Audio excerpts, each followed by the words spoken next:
колеги, Дарко преди малко каза, че не знае нищо за ферментиралите храни, защо са полезни ли са, камо ли па за ферментирало кафе, за което казах. За съжаление го няма за да разбере, но сега всички ние ще разберем от Албена и Илян. Ще ни разкажат много за това ферментирало кафе. Албенка и Иляне, здравейте! Албенка! Здравейте, колеги! Здравейте! Здравейте! Освен, че при нас е много полезно, днес е и много ароматно, мирише на много специално кафе. Защото днешният ни герой, освен, че ферментира всякакви видове бобови култури, квасен хляб и така нататък, е единственият в света, който ферментира кафе по един изключително особен начин, за който ще разберем днес. И качествата на кафето, което прави Антон, се доближава много до поне така смятат, въпреки че разбрахме, че вече не е най-скъпото кафе, Копи Лувък.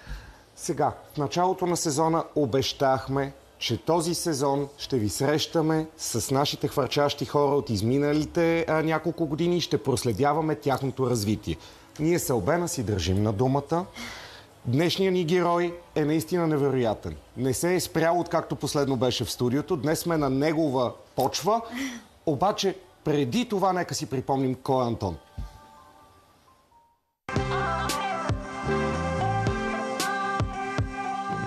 Казвам се Антон Васев и по професия съм готвач. Кухнята за мен е място за неспирни експерименти и откривателство. Преди години, мотивиран от стремежа да храня себе си и близките си с чисти продукти, започнах да се интересувам от ферментации и тяхното приложение в кулинарията. Така се роди идеята за Соферментс. Ръчно направени и търпеливо изчакани мисопасти, сосове и различни други ферментирали магии, които да помагат на домашните и професионални готвачи да създават запомнящи се ястия. Минах през сладко, солено, кисело и горчиво, за да следвам мечтите си и целите си. Знаех обаче, че точно както в кухнята, така и живота има един пети вкус, така наречения умами. Вкусът на живота идва от емоцията, с която правим всичко, от постоянния стремеж да откриваме и да ставаме по-добри. Послевкусът е толкова приятен, че искаме още. Добре дошъл. Всъщност не, ние сме добре дошли, да, защото днес сме на твоята Емил Риц. Да. Благодаря ви и здравейте на всички. Чакай се, аз директно питам. Предишния път ни разказа за ферментите на база лещата, смилянския боб, обаче... Фасул. Така каза Фасул, точно така. От последната ни среща ти си се преместил чак до Бразилия. Как се захвана с това бразилско кафе? Благодарение на Емил Риц, който е един невероятен човек. Просто така се съдбата случи. ни събра, да. Той имаше желанието да направим нещо иновативно. Аз пък го исках от 2 години преди това, преди да се запознаем. В крайна сметка в един момент се запознахме. Срещнахме се и на следващия ден започнахме директно да действаме, за да постигнем това, което постигнахме. Веднага сте почели да действаме преди това, тези 2 години, тук ти отлежава тая идея, четеш много за кафето, все пак ние сме в на кафе. Какво откри за тези 2 години? Реално като цяло, идеята ми тръгна от там, че цибетката, която яде скъпото кафе в така познатото Копи Лувък, да. Точно така, тя го ферментира в стомаха си чрез храносмилателни ензими. Съответно, основната цел, която ние имаме, когато ферментираме различни зърнени и болови култури с благородната плесен Aspergillus oryzae, е постигане точно на такива храносмилателни ензими, амилази и протеази. И съответно тези храносмилателни ензими в последствие, ако знаеш какво правиш, можеш да въздействаш на който и да е продукт. И защо не на кафето? Кафето, честно казано, беше много голямо предизвикателство, защото е доста беден продукт на хранителни вещества. А ние, за да ферментираме нещо с благородната плесен Aspergillus oryzae, трябва да имаме протеин и въглехидрат основно. На какво да се захване? Обаче, да, ние в кафето го нямаме, но това не пречи пък да се експериментира. Съответно, тръгнахме, направихме различни проби. В продължение на години и 4 месеца около 30 проби горе-долу направихме, като пробвахме с различни кафета от различни места, с различни параметри и техники на ферментация. И в един момент стигнахме до това кафе, което за нас е първата стъпка. Чакай малко, Демек, ти правиш това, дето прави цибетката в коремчето си. Да. Само, че не е в коремчето. Общо взето Тибетката го ферментира, тук аз го ферментирам, нали? Да, защото си много добър във ферментите. Бих казала гений на ферментите. Благодаря. Година и 4 месеца ти отнема, Тони, да стигнеш до този резултат, до тази магия, както каза Емо, който след малко ще поканим при нас. Аз трябва да ви кажа, че само като ги помирисах двете кафета, това е конвенционално кафе, това е от магията на Тони, Коджи кафето. Аромата е абсолютно различен. Какво прави през тия години 4 месеца и какво откри? Аз първо искам да благодаря на Емил за търпението и доверието и за това, че нали, въобще успяхме да започнем един такъв процес, в който имах нужните количества кафе, за да мога да направя много различни проби. Чакай, той ли е? Той ли е? Емо, заповядай при нас, понеже няколко пъти те споменаваме. Здравейте. Добре. Здравейте. Здравейте на зрителите. Първо да благодарим и ти ставаш част от отбора на хвърчащите хора, защото си подкрепил Тони в едно такова много, много важно начинание за Дръзко. него и дръзко, разбира се, да. Ние го наричаме магия, защото той е един магиосник и се радваме на нашия успех на тази магия. Надяваме се да магиосваме и нашите зрители и бъдещи наши клиенти. Антон дава всичко от себе си и много се радваме да работим заедно. Ти ли осигури кафето, за да прави този експеримент? Да, точно така. Аз осигурих кафето, аз го изпеках лично с моите ръце, пакетираме го ръчно и се надяваме да достигне до нашите зрители и до нашите клиенти. Тук ще покажем няколко начина на приготвяне на кафе. Всички знаят джезвето от баба. Да. Имаме и тук медено джезве. Имаме филтрации. По средата е най-старата машинка за приготвяне на кафе.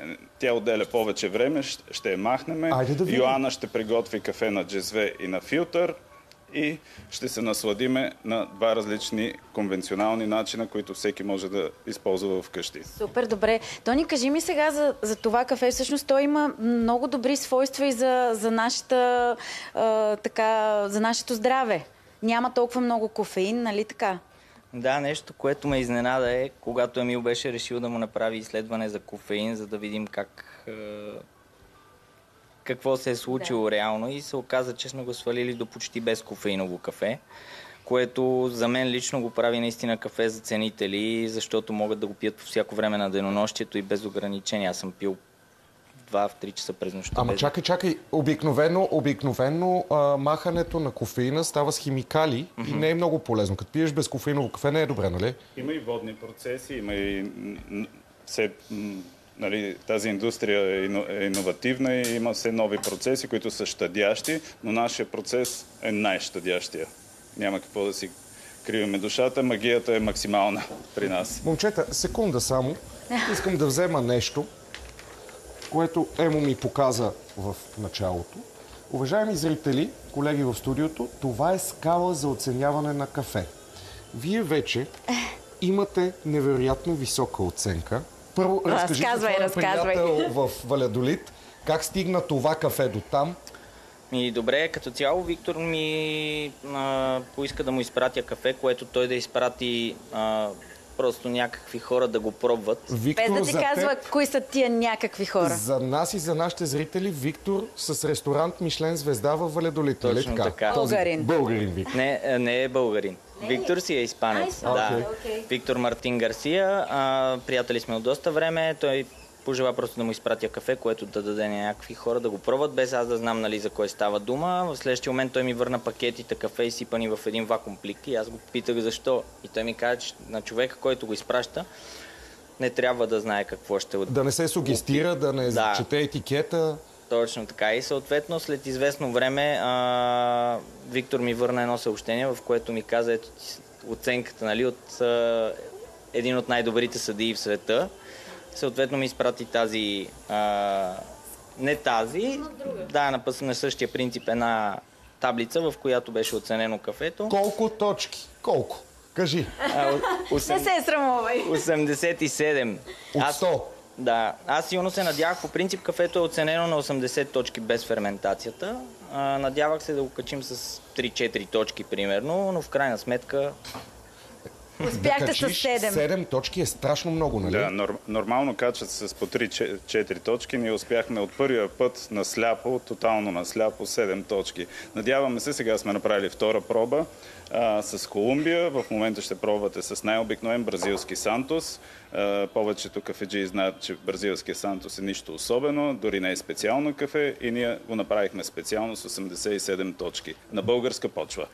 На българска почва, вие казахте, че всъщност кафето, което пристига до тук, това е отнело доста време. В Колумбия обаче хора правят подобни неща, просто си берат оттам и директно, докато още е живо. Да, ферментират кафето с черешката. Реално аз за това казвам, че това нещо, което правим ние, не е правено в световен мащаб, поне не попадаме на такава информация, тъй като те са правили директно ферментация на самия плод. И там е доста може би лесно, защото все пак имаш хранителни вещества, нали, които са захари, въглехидрати и така нататък, нали, които съдържа самия плод. Добре, значи, само набързо обобщавам. Първите сте, единствените сте, получавате жестоки оценки и най-доброто те първо предстои, нали така? Точно така. Да. И те първо започва. И понеже Тони няма как да ни издаде тайната на магията и на Коджи кафето, защото каза, че ще трябва да ни убие, пък и много зрители ще трябва така. Обаче дай ни като един магиосник на ферментите някаква идея. Идват сезона сега на туршийките, на киселото зеле. Той дойде. Дойде, да, така е. Той не е свършил според мен. Аз от 3 години се опитвам да науча хората, че кисело зеле може да се яде целогодишно. И не само кисело зеле, всякакви ферментирали зеленчуци. Като елементарно, в смисъл имате зеле, което нарязвате като за салата, след което добавяте 3% сол от теглото на зелето и го оставяте да ферментира за около 4-5 дни и си го прибирате в хладилника и го имате целогодишно.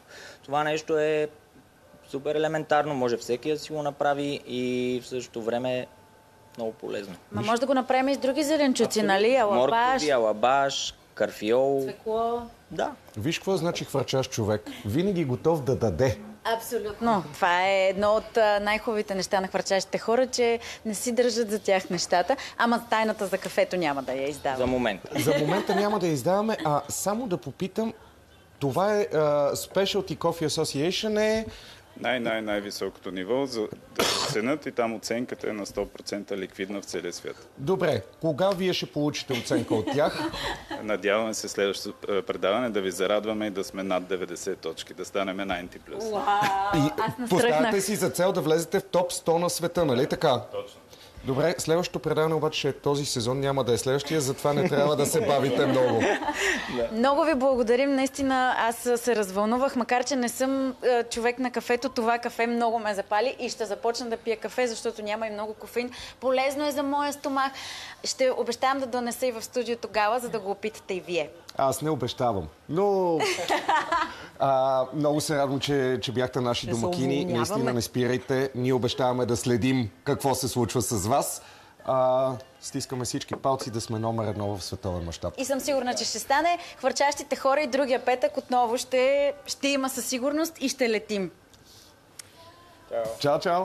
Поздрави! Прекрасно нещо правят и аз се надявам наистина да стане популярно по цял свят това кафе и да е полезното кафе.